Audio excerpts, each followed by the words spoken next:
gloire dans notre vie ce matin. Dans le nom de Jésus. Que nous avons ainsi prié, nous disons Amen. Amen. Amen. Est-ce qu'on peut bien acclamer Dieu? Acclame Dieu comme quelqu'un qui a porté la gloire de Dieu ce matin. C'est un dimanche glorieux. C'est un dimanche glorieux, notre Dieu. C'est un Dieu de gloire. Que le Seigneur nous bénisse. Jésus. Amen. On peut dire Amen. Ce matin, nous bénissons le Seigneur, le Dieu qui nous a fait grâce d'être encore dans sa présence. Être dans la présence de Dieu, c'est une grâce de la part de notre Dieu. Nous allons écouter la parole de Dieu, nous allons prendre nos Bibles.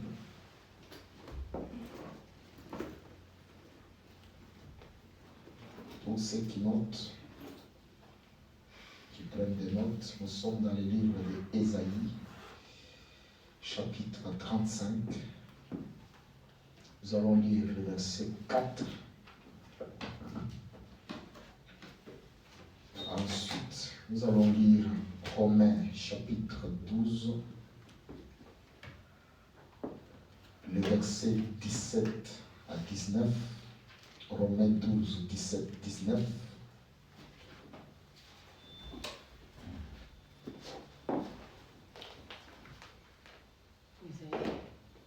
Ésaïe 35, verset 4. Romains 12, 17, 19. Nous allons nous tenir debout une minute pour lire la parole de Dieu et honorer cette présence. Gloire à Jésus. Je lis Ésaïe 35. Verset 4. Je lis au nom de Jésus. Amen. Dites à ceux qui ont le cœur troublé. Dites à ceux qui ont le cœur troublé.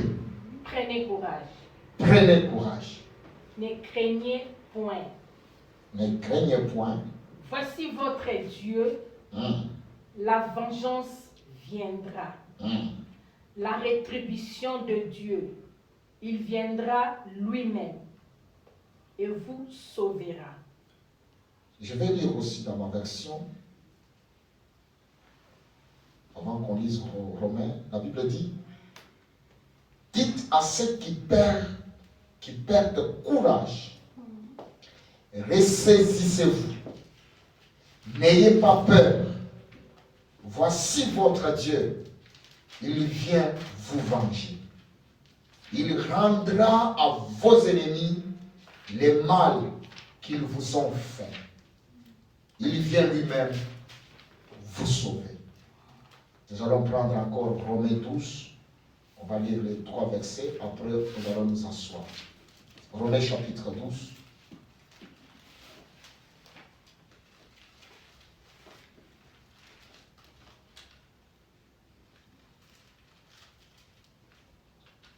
Verset 17-19. Ne rendez à personne le mal pour le mal. Recherchez ce qui est bien devant tous les hommes. S'il est possible, autant que cela dépende de vous, soyez en paix avec tous les hommes. 19 aussi. Ne vous vengez point vous-même. Bien-aimés, mais laissez agir la colère, car il est écrit, à moi la vengeance, à moi la rétribution, dit le Seigneur. Je relis le verset 19 dans ma version ici, français courant aux paroles de vie. Il dit, mes chers amis, ne vous vengez pas vous-même, mais laissez agir la colère de Dieu. Car l'Écriture déclare, c'est moi qui tirerai vengeance, c'est moi qui payerai des retours, dit le Seigneur. Amen. Amen. Nous pouvons prendre nos places dans la présence de Dieu. C'est tellement beau que nous puissions prendre aussi une disposition pour bien s'occuper de nos enfants, pour que nous puissions passer aussi de cultes bien dans la présence de Dieu. Amen. Donc prochainement, nous allons nous organiser, nous allons nous efforcer avec le moyen de bord que nous avons pour que tout ça se passe bien aussi pour nos enfants. Et nous devons aussi apprendre à nos enfants que nous venons ici parce qu'il y a un Dieu qui nous a fait grâce. Nous venons ici pour adorer le Seigneur. Abraham, il a porté Isaac à la montagne pour adorer Dieu. Et c'est pourquoi Isaac pouvait demander à son père, mais je vois le feu, le bois, mais je ne vois pas les sacrifices, parce qu'il avait l'habitude d'aller adorer Dieu avec son père. Que le Seigneur soit loué. Donc nous allons réserver ces points ici pour nos enfants, et Yann Rose va se tenir là pour des fois empêcher des enfants d'aller des cochons. Et nous allons commencer plus à nous asseoir de l'autre côté. Que le Seigneur soit loué.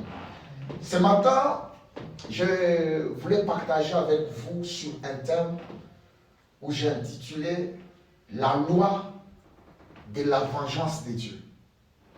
La loi de la vengeance de Dieu. C'est une loi en matière de la vengeance. La vengeance existe déjà. Dans ce monde, nous sommes dans un monde de vengeance. Lorsqu'on parle de la vengeance, on parle aussi de la colère. La vengeance peut être la colère, comme nous l'avons lu, mais ce monde que nous vivons, quand on parle de la vengeance, on parle de la justice. Parce que nous sommes dans un monde où nous vivons l'injustice. Et beaucoup de gens sont victimes de l'injustice de ce monde. Voire même les enfants de Dieu sont victimes de l'injustice. Beaucoup des hommes de Dieu sont victimes de l'injustice dans ce monde. Que tu sois ministre de Dieu, que tu sois enfant de Dieu, que tu aies une dimension élevée de l'onction, pendant que tu vis dans ce monde, tu es exposé des fois à vivre l'injustice. Parce que dans ce monde, nous sommes sous le pouvoir de l'injustice. Mais suite à la justice, il y a toute une loi qui a été établie. C'est pourquoi même dans notre société que nous vivons, on ne permet pas à quelqu'un de se faire justice. On te dit que si tu es lésé, il y a des institutions bien disposées qui peuvent rendre justice à ton cas. Si tu es lésé dans ton quotidien, par des actions, des paroles, il y a des voies légales où tu peux faire recours pour que tu trouves justice. Mais ce matin, moi, je parle de la loi, de la vengeance de Dieu. Et le texte que nous venons de lire dans le livre d'Ésaïe, la Bible nous parle de la volonté de Dieu, de ce que Dieu pense par rapport à la vengeance. Dans cette dimension que nous sommes ici, lorsque Dieu voulait parler à son peuple, il passait par les prophètes. C'est à travers les prophètes qu'on pouvait écouter la volonté de Dieu. Quand les peuples traversaient des moments difficiles, même les rois qui étaient en Israël, il attendait que le prophète parle. Lorsqu'un prophète parlait, c'est Dieu qui parlait. Et ici, nous avons pris la portion de la parole du prophète majeur qu'on appelle Ésaïe. Le prophète Ésaïe, il a reçu ce message de la part de Dieu pour s'adresser aux enfants de Dieu. Ici, il ne s'adressait pas à n'importe quel peuple. Si Dieu a envoyé ce message à son peuple parce qu'il a compris que parmi son peuple, beaucoup étaient victimes de l'injustice. Beaucoup étaient calomniés injustement. Beaucoup subissaient des maltraitances, des récompenses qui ne leur appartenaient pas. C'est pourquoi Dieu parle au prophète Ésaïe. Il lui dit au verset 4, « Dis à ceux qui ont les cœurs troublés. » Bien-aimé, lorsque quelqu'un vit l'injustice, ça trouble les cœurs. Lorsqu'on donne une récompense que la personne ne mérite pas, ça trouble les pensées de quelqu'un. Il y a beaucoup de personnes qui ont des cœurs troublés, des pensées troublées à cause de l'injustice de ce monde. Dieu, il parle à Ésaïe, il dit, dis à ceux qui ont les cœurs troublés, ceux qui ont perdu courage. Bien-aimé, lorsque tu vis et que tu es victime de diffamation, des mensonges, de l'injustice, tu vas perdre courage. Quelqu'un qui travaille, après il n'a pas les résultats de son travail, il ne va pas continuer à travailler. Dieu avait constaté qu'il y avait beaucoup de personnes qui commençaient à relâcher, qui commençaient à abandonner. Il parle à Ésaïe, dit que va, tu vas dire à ces peuples-là, qui ont les cœurs troublés, qui commencent à perdre courage, ressaisissez-vous. Dieu il leur dit, prenez courage. Dieu il leur dit, fortifiez-vous. Bien-aimé, lorsque tu passes par ces moments, ça fait peur. Tu ne sais plus à qui te confier. Même les choses qui te reviennent des droits, on les dévie. Après, tu te dis, quelle sera la finalité de ma vie? Si aujourd'hui, je mérite ça, on me donne autre chose. C'est-à-dire, j'ai déjà perdu ma vie. Les gens ont tellement peur parce que ce monde est rempli de l'injustice. C'est pourquoi il y a des institutions. Il y a même ce qu'on appelle des organismes internationaux qui ont des dispositions pour porter la justice. Ne nous voilons pas de face. Il y a beaucoup qui subissent. Il y a beaucoup qui ont découragé parce qu'ils sont sous le pouvoir de l'injustice de ce monde. Et il dit à Ésaïe, dit à ces gens-là, à mon peuple de ne pas avoir peur, et il dit que voici votre Dieu. Ce qui est bien, avec quelqu'un qui passe par l'injustice, s'il a Dieu, il y a de l'espoir. Amen. Je suis en train de dire à une personne, je ne sais pas si tu passes par de l'injustice de ce monde, mais si tu as Dieu, ne baisse pas les bras, n'arrête pas d'avancer, parce qu'un jour, ton Dieu s'élèvera.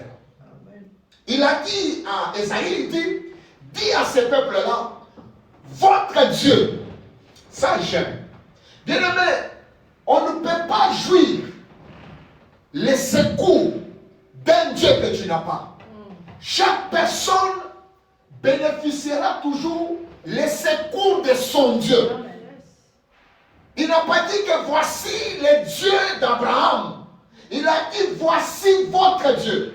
Ça veut dire que ces peuples-là, ils avaient Dieu. L'effet d'avoir Dieu ne t'épargne pas à l'injustice de ce monde. Tu peux marcher avec Dieu et être sous la puissance de l'injustice de ce monde. Mais ce matin, Dieu te dit, n'aie pas peur. Parce qu'un jour, ton Dieu s'élèvera. Il dit à Ésaïe, il dit à mon peuple, n'ayez pas peur, votre Dieu,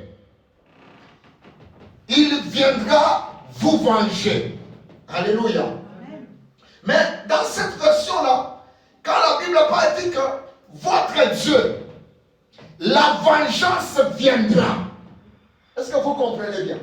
Ça veut dire que celui qui a Dieu, s'il passe par l'injustice, son Dieu viendra pour venger en sa faveur. Dieu ne peut pas laisser celui qui se confie en lui être ballotté par l'injustice de ce monde. Bien-aimé, tôt ou tard, le Dieu de cette personne-là s'élèvera pour rétablir les choses. Il dit que dites-le que votre Dieu viendra. Il va venir justement pour venger en ta faveur. Alléluia. Dieu ne venait pas pour guérir, mais il venait pour donner à ceux qui ont planifié le complot de détruire ta vie, de rien ne soit debout dans ta vie. Le Dieu de la Bible, le Dieu qui t'a créé, il dit à Ésaïe que dit à ce peuple-là, je viendrai, la vengeance de l'Éternel viendra. Ce matin, j'ai envie de dire à quelqu'un que la vengeance de l'Éternel viendra vers toi. Pas seulement la vengeance. Au verset 4, il dit encore la rétribution de Dieu. Quand j'essaie de consulter ce mot rétribution, dans d'autres versions, on dit le paiement de Dieu. Alléluia. Ça dit qu'il y a un Dieu qui peut payer. Et le paiement qui vient ici, dans la version parole de Dieu, on dit Dieu va payer tes ennemis. Alléluia. Ça dit qu'il y a un salaire que Dieu réserve à ceux qui veulent à ta vie. Mais il y a des gens qui n'ont pas encore compris. Parce que le problème de la vengeance ou de se faire justice, c'est un problème qui est lié à une loi. Celui qui accède à la connaissance de cette loi-là, il sortira de la situation et il sera sauvé. Quelqu'un peut dire Amen. Mais écoute la fin du verset. La Bible dit, il viendra lui-même et vous sauvera. Le but de la vengeance de Dieu, c'est pour te sauver. Je ne sais pas dans quelle situation que tu es. Je ne sais pas dans quel puits on t'a enfoncé. Mais il y a un Dieu qui viendra vers toi pour te sauver et te faire sortir de l'injustice de ce monde. Beaucoup de gens ont été condamnés par les hommes. Beaucoup de gens, on leur a fermé la porte. Mais ils ne méritaient pas ça. Mais quand Dieu vient, il a seulement un seul objectif, de te sauver la vie. Pas seulement te sauver la vie, payer aussi tes ennemis sur les complots qu'ils ont complotés contre toi. Bien-aimé, c'est très important quand tu veux marcher avec Dieu, d'accéder dans la connaissance de certains principes. Parce que sur cette terre, nous rencontrons beaucoup de personnes. Il y a des gens qui ont l'alliance avec Dieu. Ces genre de personnes, il faut faire très attention de ne pas leur faire du mal.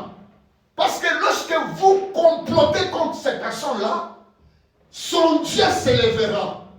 Et le complot que tu as planifié pour lui, ça sera ton sort. Et beaucoup de gens sont le sort de leur complot. Et les résultats de beaucoup des hommes de Dieu sont les résultats de leurs projets contre leurs collègues hommes de Dieu. Beaucoup de couples aujourd'hui peuvent vivre la honte parce qu'ils ont comploté la honte des autres couples. C'est une loi qui s'exerce à tous. Personne n'est exclu. Mais Dieu, il vient éclairer son peuple. Il dit que, écoutez-moi, je suis votre Dieu. Je vais me lever un jour, je viendrai avec la vengeance, avec la rétribution pour vous sauver. Ici, nous pouvons comprendre que dans ce monde que nous vivons, il y a la vengeance de Dieu. Il y a aussi la vengeance des hommes. La justice des hommes existe. Beaucoup de gens cherchent toujours à se justifier, à se faire justice, à venger. Alléluia. Oh, mais selon Dieu, il dit que si tu veux marcher avec moi, ne venge pas toute seule. Vous savez, lorsque quelqu'un se met à venger tout seul, écoutez-moi très bien là, je vais t'enseigner quelque chose par l'aide de Dieu. Il dit que ne vous vengez pas seul. Parce qu'une personne qui venge seule, il rend Dieu incapable d'agir dans sa vie. Là où l'homme prend l'initiative de se venger lui-même, Dieu y croise les bras. Mais celui qui veut voir la main de Dieu, celui qui veut voir la puissance de Dieu, lui faire sortir des injustices des gens, des fausses accusations, il doit laisser Dieu venger à sa place. Beaucoup n'arrivent pas parce qu'ils veulent se justifier eux-mêmes. Il y a des gens à qui on a porté un faux témoignage. Bien-aimé, laisse Dieu. Compte sur Dieu. Il va restaurer ton témoignage. Il va restaurer ta vie qui est bafouée. Parce que si toi tu le fais, tu ne triompheras jamais. Tu vas tomber dans les pièges. Alléluia. Mais quand l'apôtre Paul arrive, il a aussi parlé de la justice. Nous sommes dans les livres de Romains 12. Écoute ce que l'apôtre Paul dit. Romains chapitre 12. Il commence par le verset 17, vous pouvez lire plus haut. Il dit, ne rendez à personne le mal pour le mal. Or, dans ce temps-là, on disait dent pour dent, œil pour œil. Mais l'apôtre Paul, ici nous sommes dans le Nouveau Testament, il dit, ne rendez à personne le mal pour le mal. Nous sommes enfants de Dieu. Être enfant de Dieu n'exclut pas qu'on peut nous faire du mal.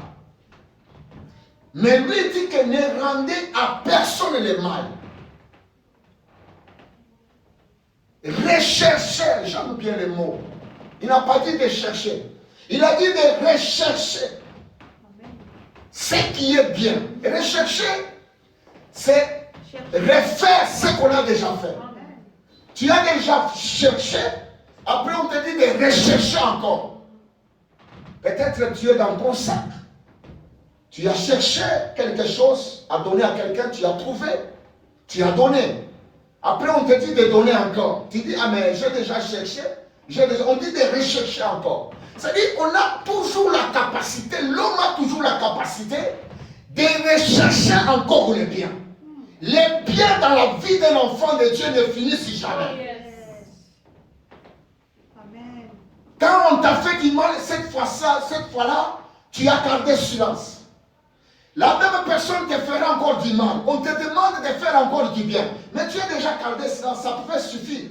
Cette fois-ci-là, tu peux chercher encore le bien. Amen. Quel est le bien? Tu peux maintenant aller prier pour la personne. Alléluia.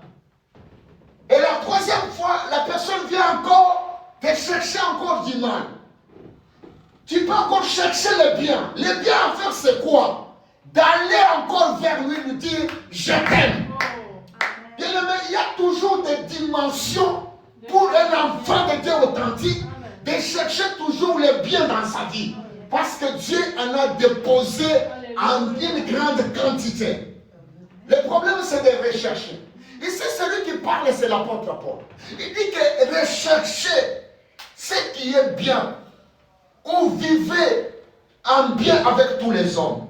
S'il est possible, autant que cela dépend de vous. Soyez en paix avec tous les hommes. Bien aimé, il y a des gens qui ne cherchent jamais à vivre en paix avec les autres. Celui qui ne cherche pas à vivre en paix avec les autres, je te rassure que la loi de la vengeance mettra ta vie en trouble. Il y a des gens qui complotent justement pour amener le trouble dans des familles. Je te dis que si tu es celui qui complote pour troubler la vie de certaines personnes, tu es en train de troubler ta propre vie. L'apôtre, il enseigne, quand il parlait de ces choses, il ne parlait pas à n'importe qui, il parlait à l'église. Parce que l'église aussi, il était en train de passer par l'injustice. Il a dit, ne rendez pas le mal contre le mal.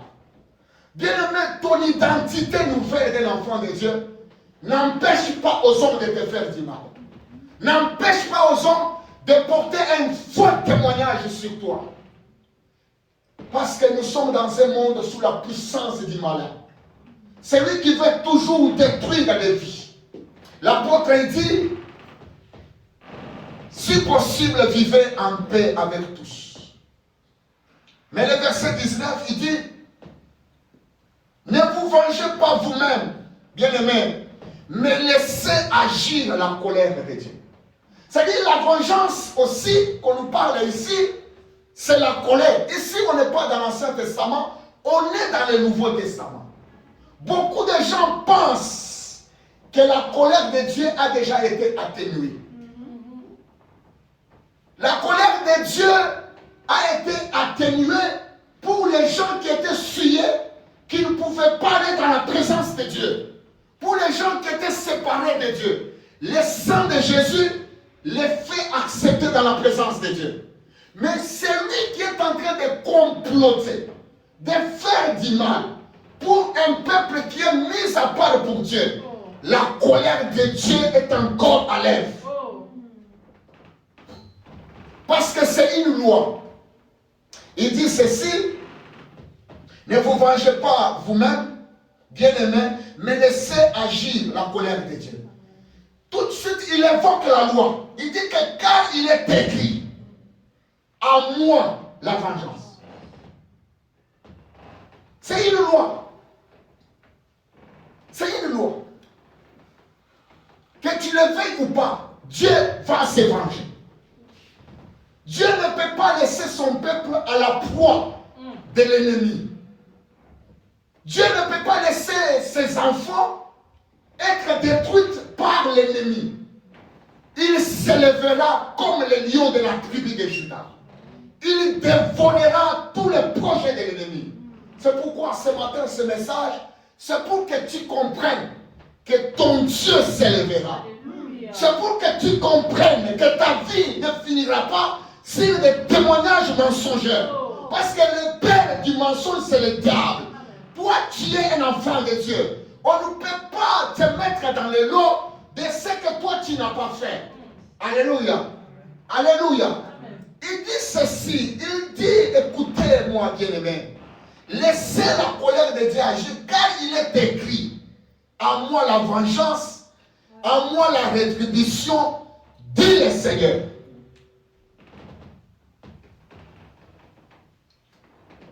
Je voulais expliquer déjà là-bas. Est-ce que c'est clair?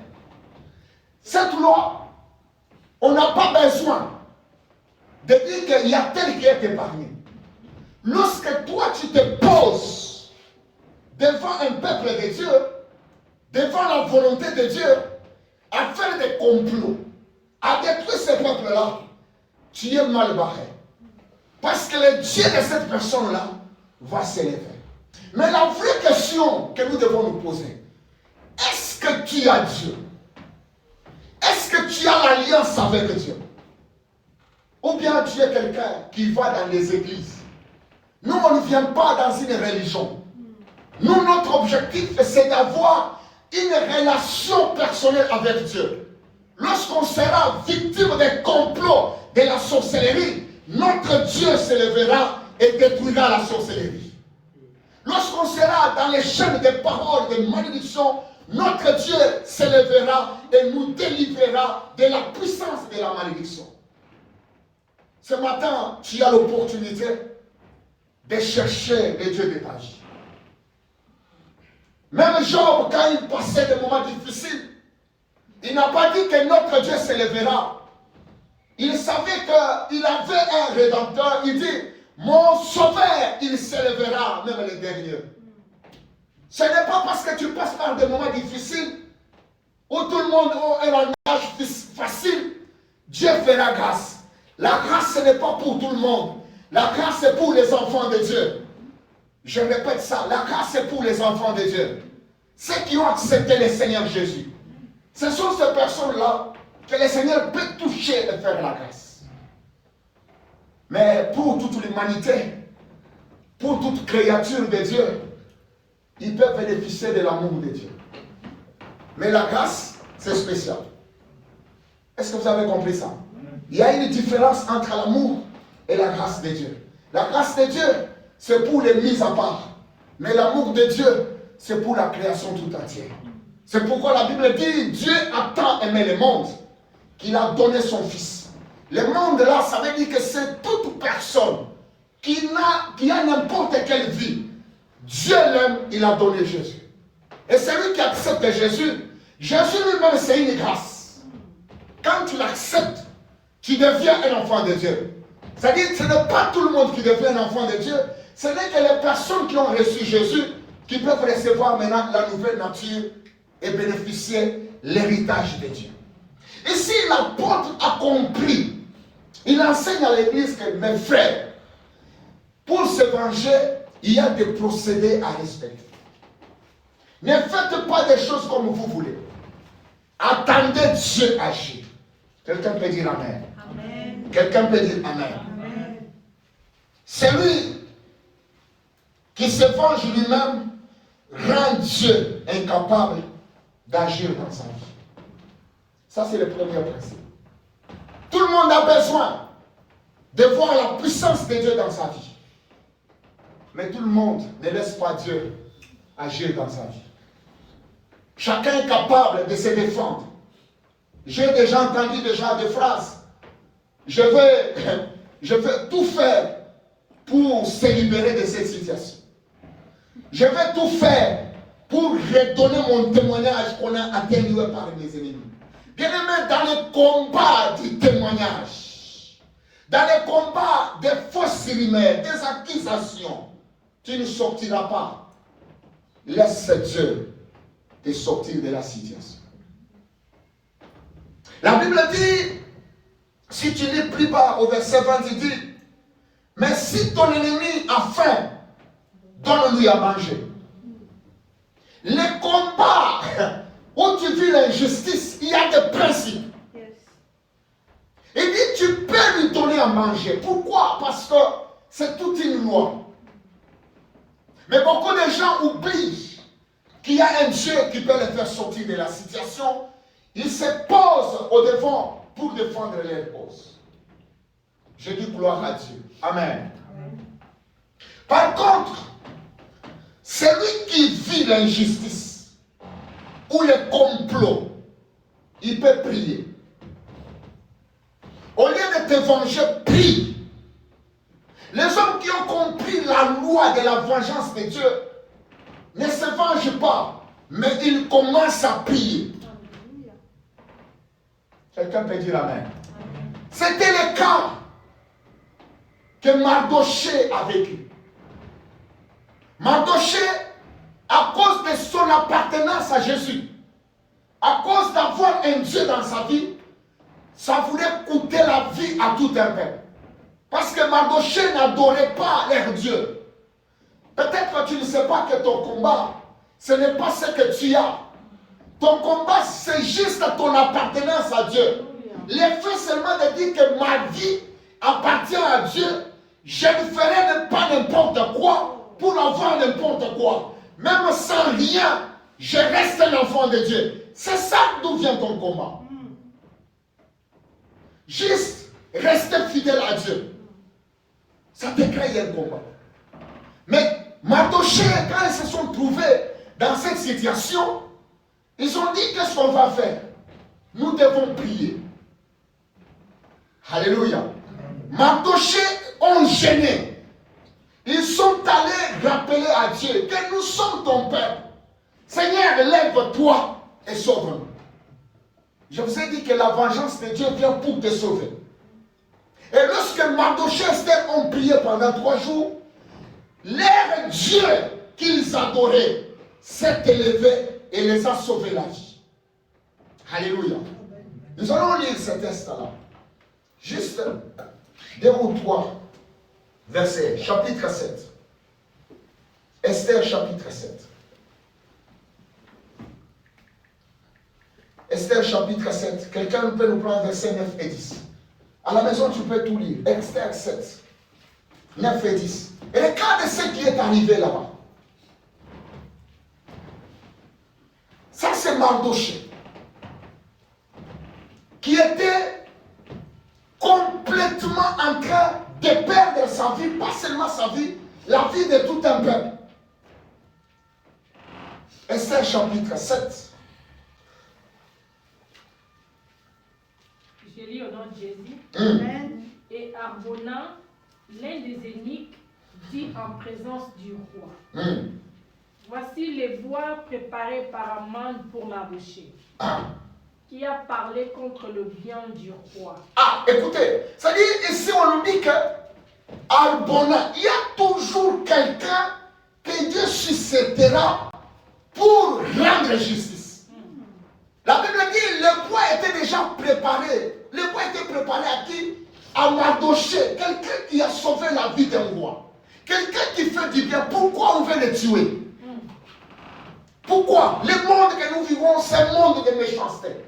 Ce qui fait le bien, on veut à toute fois, à tout prix, les faire disparaître. Mais laisser les gens qui n'ont aucun sens, qui ne sauvent pas la vie des meurtriers, on les laisse vivre. Mais ceux qui sauvent la vie, on dit on doit les exterminer. Mardoché était victime de ces actes. Maintenant, le roi était déjà là. C'est une longue histoire. Il faut avoir la stratégie. Comment il faut demander des choses à Dieu. Esther était une femme stratège. Quand elle a prié, le roi lui demandait qu'est-ce que tu as besoin. Esther, demande-moi, je vais te le dire. Non, j'ai besoin de révéler un secret ici. Avant de demander quelque chose à Dieu, il faut faire comme Esther. Qu'est-ce qu'Esther a fait? Esther a créé d'abord un festin. Il a d'abord invité le roi au festin. Le roi a mangé, le roi a bu. Bien-aimé, crée d'abord une fête devant Dieu. La Bible dit Esther a créé la fête après avoir mangé, après avoir bu. Le roi regarde et se dit que demande-moi. Tout ce que tu demanderas, ça te sera accordé. Mais beaucoup de gens n'ont pas créé l'atmosphère. Dis-moi avec moi l'atmosphère de joie. C'est-à-dire qu'ils demandent des choses à Dieu en étant en colère. Mais Esther était une femme stratège. Elle a dit, j'ai des demandes à te faire. Mais avant de te faire ces demandes, je vais organiser d'abord un festin. Le festin, c'est là où tu peux adorer le Seigneur. Tu peux d'abord inviter du Seigneur, assis-toi d'abord. Je vais d'abord t'honorer. La Bible dit, cette femme avait préparé et le roi mangeait, buvait. Ce n'est qu'après avoir mangé, dit, mais on a un problème, nous sommes victimes ici parce qu'on veut nous exterminer. C'est là où le roi s'est fâché. Il dit, mais qui est dans la cour? Maintenant, il y a cet homme-là qui est le serviteur du roi qu'on appelle Arbona. Il dit qu'il y a Aman. Je prie qu'un Arbona, serviteur du royaume, qu'un ange soit élevé pour intervenir dans ton cas. Il dit que dans la cour, il y a Aman. Il a préparé déjà une poire pour tuer l'homme qui t'avait sauvé la vie. Il dit que c'est qui là? Ce qu'il dit, c'est Aman. Aman était présent. Alléluia. Et regarde comment Esther a pu ramener le roi et ramener son problème. Bien aimé, avant de demander à Dieu, ramène d'abord ton problème dans la présence de Dieu. Et appelle aussi Dieu. Le roi était là et le problème lui-même était là. Et quand le roi demande, il dit, Arbona dit, l'un des eunuques dit en présence du roi, voici les bois préparés par Aman pour Mardoché, qui a parlé pour le bien du roi et dressé dans la maison d'Aman. Le bois était où? Dans la maison du roi. Bien aimé, quand tu fais le mal, le mal ne quitte jamais ta maison. C'est ça le secret.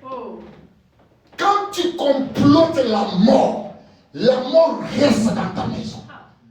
Je veux dire à quelqu'un, je veux dire à un enfant de Dieu qui est victime de l'injustice, n'aie pas peur. Celui qui a comploté le mal contre toi, même si tu l'entends, ce mal-là n'est pas dans ta maison, c'est dans leur maison. Parce que la maison d'un enfant de Dieu est couverte par El Shaddai. C'est pourquoi ne marche pas tête basse. Que ce qu'ils ont comploté arrivera. Ça n'arrivera pas parce que la parole dit que c'était dans la maison d'Aman. Pourquoi? Ça cherchait quelqu'un de la maison d'Aman. La Bible dit ce jour-là, le roi dit, prenez Aman, mettez-le sur le bois qu'il avait préparé pour Mardoché. Et regarde comment la vengeance de Dieu arrive. Beaucoup de gens ignorent que les échecs qu'ils encaissent dans leur vie, c'est parce qu'ils souhaitent les échecs des autres. Depuis que j'ai appris ces choses, ma prière est que tout le monde réussisse. Celui qui échoue, je suis triste. Celui qui n'avance pas, mon âme n'est pas en paix. Je ne me réjouirai jamais parce que tu es tombé. Je serai joyeux quand je te vois debout. Je te vois monter et avancer, d'aller de gloire en gloire. Pourquoi? Parce qu'en disant ça, je les place dans ma maison. Après des années, moi aussi, j'avancerai comme toi.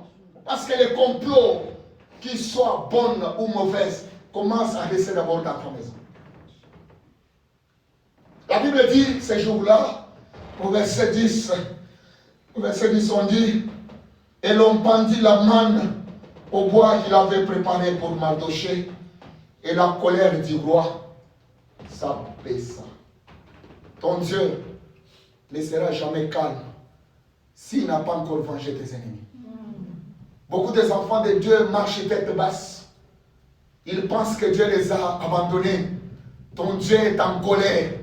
Mais il y a un temps, parce qu'il a dit à Esaïe, il dit que va dire à mon peuple que votre Dieu viendra. Bien aimé, la vengeance de Dieu est liée au temps. Le temps est le meilleur allié de la vérité, de la vengeance de Dieu. Ne sois pas pressé, parce que ça prend du temps, parce que la vengeance est liée au temps. Dieu a un temps pour lequel il a décidé où il va te faire sortir de la situation. Quelqu'un peut dire amen. Pendant que je suis en train de prier, je suis en train d'appeler le temps de ta vengeance. Que le temps de la vengeance de Dieu arrive dans ta vie et que cela soit un témoignage puissant pour que Dieu soit loué. La Bible dit ce jour-là, Aman ne savait pas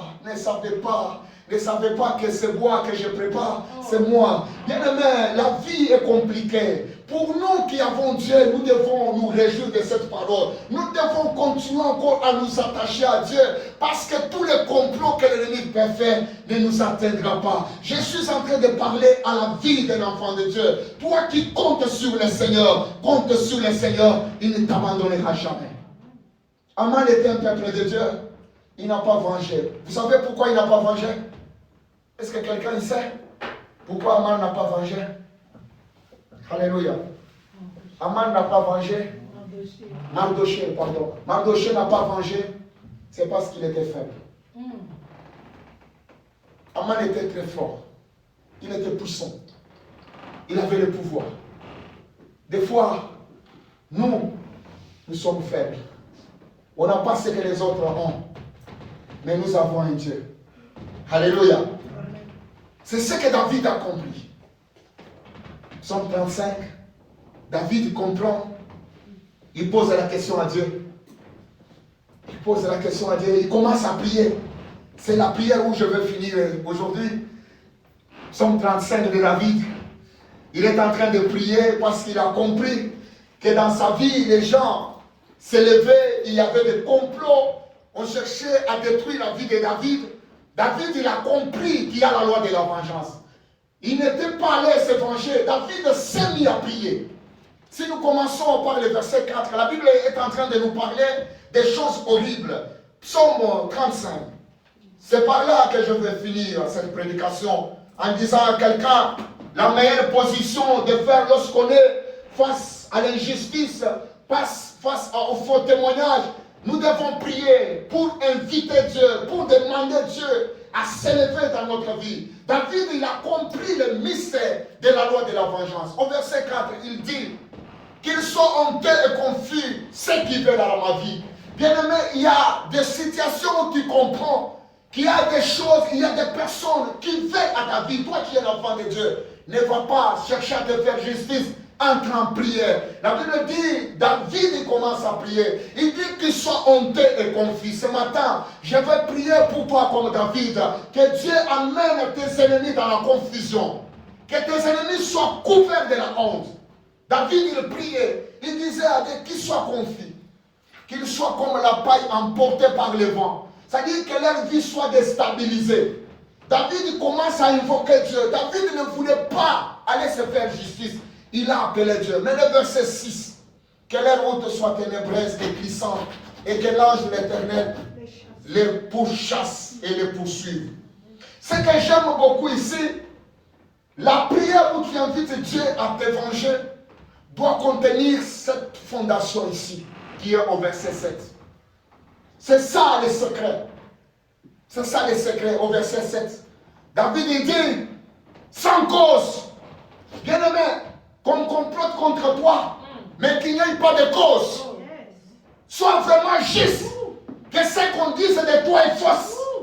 C'est cette personne-là qui peut prier comme David. C'est ça le secret de ceux qui cherchent la vengeance de l'Éternel. La vengeance de l'Éternel ne vient pas pour soutenir le mal. Non, si tu es déjà taché dans la situation, Dieu n'interviendra pas. David, il prie Dieu. Il dit, Seigneur, c'est sans cause. Beaucoup de gens ne peuvent plus dire à Dieu que c'est sans cause. C'est devant les hommes qu'ils disent, ils me traitent sans cause. Mais devant Dieu, ils ne peuvent pas. Parce qu'ils savent que Dieu sait que tu as la source de ces troubles-là. Ce qui arrive à cette famille-là, c'est toi le problème. Dieu n'écoutera pas ce genre de prière. David, c'est quelqu'un qui a compris. Il dit, Seigneur, c'est sans cause. Voilà pourquoi il est écrit, toute malédiction sans cause et sans effet. David, il a commencé à prier le verset 7. Il dit, Seigneur, c'est sans cause qu'ils m'ont tenu les filets. Bien-aimé, est-ce que Makita, ma piège va au salé là, est-ce que c'est sans cause ou bien c'est la cause? On te soupçonne ou pas? Mais pour David, il dit, c'est sans cause. Ils m'ont tenu des filets. Celui à qui il n'a pas été victime, il n'a pas de cause. Si on te tend des filets, je te rassure ce matin que tu ne tomberas pas. Le Dieu en qui tu as cru te tiendra par les mains. Il te fera passer au-dessus des pièges. Et l'ennemi sera en trouble pour dire, qu'est-ce qui arrive? Je suis entre les mains de El Shaddai. Que vous mettez les pièges le matin, le soir. Ton Dieu est capable de te faire passer sur un autre chemin. Comme David qui dit, c'est sans cause. Ils m'ont tendu leur filet sur une fosse. Il continue de dire que sans cause. Ils l'ont creusé pour m'ôter la vie. Alléluia. Bien-aimé, il y a toujours des choses que les gens font. Mais rassure-toi que dans les accusations qu'on te fait, tu sois saint, tu sois juste. Ceux qui ne sont pas justes, ils tombent. Mais si tu es juste dans ta voix, si c'est du mensonge qu'on porte à ton témoignage, je te rassure, ton Dieu te fera sortir de la situation. Ton Dieu t'emmènera à l'écart parce que c'est sans cause. Tout ce qui est sans cause, c'est sans effet, ça n'arrivera pas, ça ne se réalisera pas. David, il commençait à prier. Mais ce que j'aime, quand il a continué dans sa prière, il dit ceci, que la ruine les atteigne à l'improviste, qu'ils soient pris dans les filets qu'ils ont tendus eux-mêmes. C'est-à-dire, David évoque la loi. Il dit que, Seigneur, les gens qui craignent des complots, des pièges sans qu'il y ait de cause, la justification, ces gens-là, tu avais dit qu'ils tomberont dans ces justices-là. C'est pourquoi la prière, c'est la parole de Dieu. Dieu n'exauce jamais des phrases multipliées, mais Dieu exauce sa parole. Il a dit, lorsqu'il y aura des pièges, tu tomberas. Amman a été cloué sur le bois qu'il avait préparé pour l'embaucher. Le même Dieu n'a pas changé. Il sera avec toi. C'est lui qui s'élèvera contre toi pour chercher ta disparition, pour chercher à t'ôter la vie. Il rencontrera ton Dieu. Je suis en train de dire, il rencontrera ton Dieu. Je suis en train de dire, il rencontrera ton Dieu. Je suis en train de rappeler à ton esprit qui a tout oublié que tu as un Dieu. Ton Dieu se viendra, il s'élèvera et il agira dans ta présence. Et David, il n'a pas fini. Il dit au verset 10, ça me plaît beaucoup. Il dit que tous mes os se diront, l'Éternel, qui peut comme toi délivrer les malheureux d'un plus fort que lui? David a mituna. Alors, il la Mardoché. Un sentinelle simple. Nana ko kangola ye na maboko bato ba fort. Bien aimé, on sent faible, oui. Mais il y a un Dieu qui va t'arracher des mains de fort. David a tout dans Zamba. Alors, Zambe. Nana ko longola bato ba faible.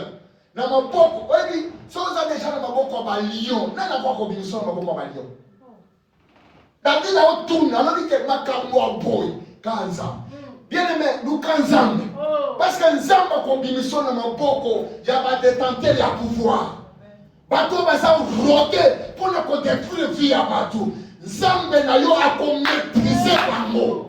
Même en ndoto, tu vas commencer à voir les victoires dans les songes, les victoires dans les physiques, même dans la vie de tes enfants, Dieu aura la victoire. David, il demande à Dieu, il dit Seigneur, mes os diront l'Éternel, qui peut comme toi délivrer les malheureux d'un plus fort que lui, les malheureux et les pauvres de celui qui les dépouille.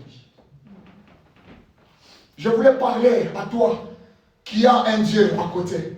Je voulais annoncer à quelqu'un ce matin, ton Dieu ne t'abandonnera pas. Celui qui a Dieu ne marche pas tête basse. Rassure-toi que ton Dieu va t'arracher de la main des lions, de la main de l'ennemi. David, il était bouleversé. David, il était dépassé. David voyait la main de Dieu dans sa vie. Parce que David, il voyait ses ennemis tomber, il remportait des victoires. David a été quelqu'un que Dieu soutenait parce que David ne vengeait pas. David priait, David demandait à Dieu. Il dit Seigneur, lève-toi. Seigneur, viens, manifeste ta vengeance, agis. Et regarde comment on me traite. Seigneur, qu'est-ce que je fais pour mériter ça? Un enfant de Dieu, il jouera toujours de la protection de Dieu. Alléluia. Alléluia. David il dit, des faux témoins s'élèvent. Ils m'interrogent sur ce que j'ignore. Il va poursuivre au téléma. Il va dire que Sambisa yo, na makambuku tu yo yebite. Yebisa biso et ça m'a kineri. Makambo le lukuta. Bien aimé, si le combat de faux témoignages, tu ne t'en sortiras pas. Laisse Dieu agir dans ta vie. Laisse Dieu puissant agir dans ta vie. Parce que ce Dieu-là n'a pas changé. Est-ce que je parle à la vie de quelqu'un? Les dieux des faibles, les dieux de ceux qui sont rejetés, voilà ceux qui nous donnent la force de marcher avec Dieu. Voilà ceux qui nous donnent la force. Attends, tu fais des rêves qu'on est en train de t'enterrer par la méchanceté. Relève-toi avec le message d'Ésaïe. Ton Dieu viendra avec la vengeance. Ton Dieu te sauvera. Je n'ai jamais vu un juste abandonné. Il y a toujours le secours de l'Éternel. Même tes enfants, pendant que tu seras absent ou absente, la main de Dieu sera sur eux. Mais la meilleure chose à faire ici, c'est le verset 7. Que tous les complots soient sans cause. Beaucoup de gens sont la cause de leur malheur. Beaucoup de gens accusent les diables, mais au final, le vrai diable, c'est eux. Mais ceux qui sont appelés de Dieu doivent connaître la loi de la vengeance de Dieu. Quand la loi de la vengeance de Dieu arrive, se positionne sur la justification. Est-ce que dans ce qu'on t'accuse, tu es dedans ou tu n'es pas dedans? Tu as dit ou tu n'as pas dit? Au lieu de dire, d'aller prier, va dire Seigneur, je me réponds. Je reviens à ma parole et Dieu te fera grâce.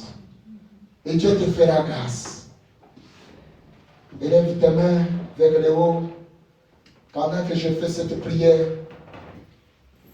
Seigneur, je prie ce matin, toi le Dieu de la parole.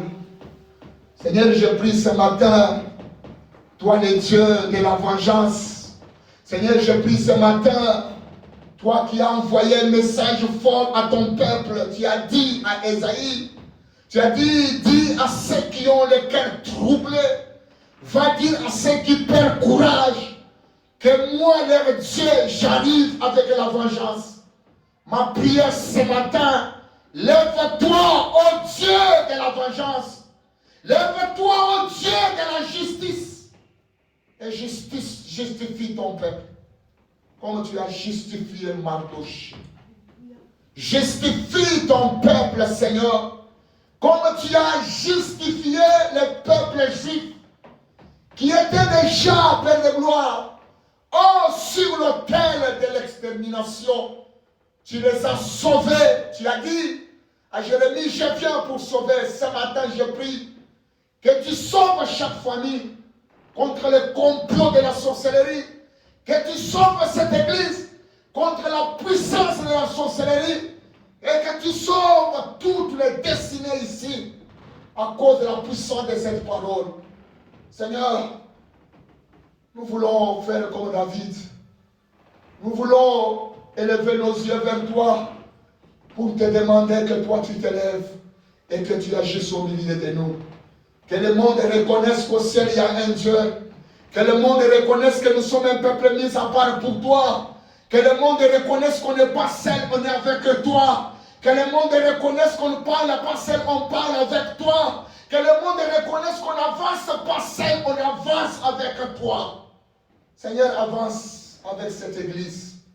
Avance avec toutes les familles de cette église. Seigneur, protège-les contre la sorcellerie. Protège-les contre tous les combats nocturnes, visibles et invisibles. Parce que c'est à toi la victoire. Merci pour ta grâce. Merci pour les dieux des faibles. Merci parce que tu l'as fait. Merci parce que nous allons témoigner encore ton nom. Comme Mardoché, ce jour-là, la Bible dit, il est retourné encore à la porte pour continuer à servir le roi. Et ce jour-là, on a donné le pouvoir et l'autorité au peuple juif. Il pouvait décider parce que le pouvoir avait changé les mains. Merci pour ta parole. Merci pour tout ce que tu as fait. Que ton nom soit loué par le nom de Jésus. Et j'en supplie et nous disons Amen.